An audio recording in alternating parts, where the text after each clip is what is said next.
ಇವಾಗ ವಾರದ ವಿಷಯ ಪುನರಾವರ್ತನೆ ಐತಲ್ಲ, ನಾವ್ ಇವತ್ತ ಚರ್ಚೆ ಮಾಡೋಣ ನಮ್ಮ ಮನೆಯೊಳಗ ಯಾವ ಯಾವ ತರದ ಅಡಿಗೆ ಮಾಡ್ತಾರ. ನೋಡಿರ ನೀವು ನಿಮ್ಮ ಮನೆಯೊಳಗೆ ಯಾವ ತರ ಅಡಿಗೆ ಮಾಡ್ತಾರ? ನಿಮ್ಮ ಮಮ್ಮಿ ರೊಟ್ಟಿ ಮಾಡಿದ್ಲ, ಮಮ್ಮಿ ಅಮ್ಮ ಎಲ್ಲ ಮಾಡ್ತಾರಲ್ಲ, ನಿಮ್ಮ ಮಮ್ಮಿ ರೊಟ್ಟಿ ಮಾಡ್ತಾನಮ್ಮ. ನಿಮ್ಮ ಮನೆಗೆ ಏನ್ ಮಾಡ್ತಾರಪ್ಪ? ಚಪಾತಿ. ಮತ್ತೆ ನಿಮ್ಮ ಮನೆಗೆ ಏನ್ ಮಾಡ್ತಾರಪ್ಪ? ಪೂರಿ ಮಾಡ್ತಾರ. ನಿಮ್ಮ ಮನೆಗಪ್ಪ ರೋಹಿತ ಮಮ್ಮಿ ಏನ್ ಮಾಡಿದ್ರಿ ಇವತ್ತ? ಪಡ್ಡು ಮಾಡಿದ್ರನ. ನಿಮ್ಮ ಮನೆಗಪ್ಪ ವಿನಾಯಕ ಏನ್ ಮಾಡಿದ್ರಿ ಮನ್ಯಾಗ? ಮಮ್ಮಿ ಏನ್ ಮಾಡ್ತಾರ? ಊಟ ಮಾಡಕ್ ಏನ್ ಮಾಡ್ತಾರ ನಿಮ್ಗ? ಅನ್ನ ಸಾಂಬಾರ್ ಮಾಡ್ತಾರ. ಮತ್ತೇನ್ ಮಾಡ್ತಾರ? ದಿನ ಅನ್ನ ಸಾಂಬಾರ್ ಮಾಡ್ತಾರ. ಮತ್ತೇನ್ ಮಾಡ್ತಾರ? ರೊಟ್ಟಿ, ಅನ್ನ ಸಾಂಬಾರು, ಚಪಾತಿ ಮಾಡ್ತಾರ. ಇಡ್ಲಿ ತಿನ್ ಬಂದೇನಿ ಇವತ್ತ?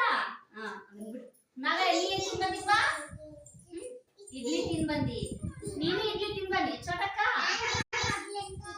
ನೀನು ಇಡ್ಲಿ ತಿನ್ ಬಂದೇನಪ್ಪ. ನೀ ಏನ್ ತಿನ್ ಬಂದಿಪ್ಪ? ನೀನ್ ಏನ್ ತಿಂದಿ? ಇಡ್ಲಿ ತಿನ್ ಬಂದೆ ನೀನು. ನಿಂಗೆ ಇಡ್ಲಿ ಅಂದ್ರೆ ಇಷ್ಟನಾ?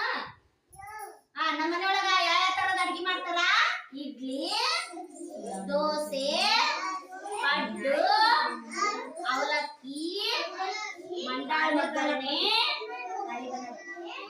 ತಾಲಿಪಟ್ಟು, ಚಪಾತಿ, ರೊಟ್ಟಿ, ಸಾಂಬಾರು, ಚಟ್ನಿ, ಅನ್ನ, ಪಲಾವನ್ನ, ಚಿತ್ರಾನ್ನ, ಈ ತರದ್ದೆಲ್ಲ ತರಹದ ಅಡಿಗೆ ಮಾಡ್ತಾರಿಲ್ಲ ನಮ್ಮ ಮನೆಯೊಳಗ.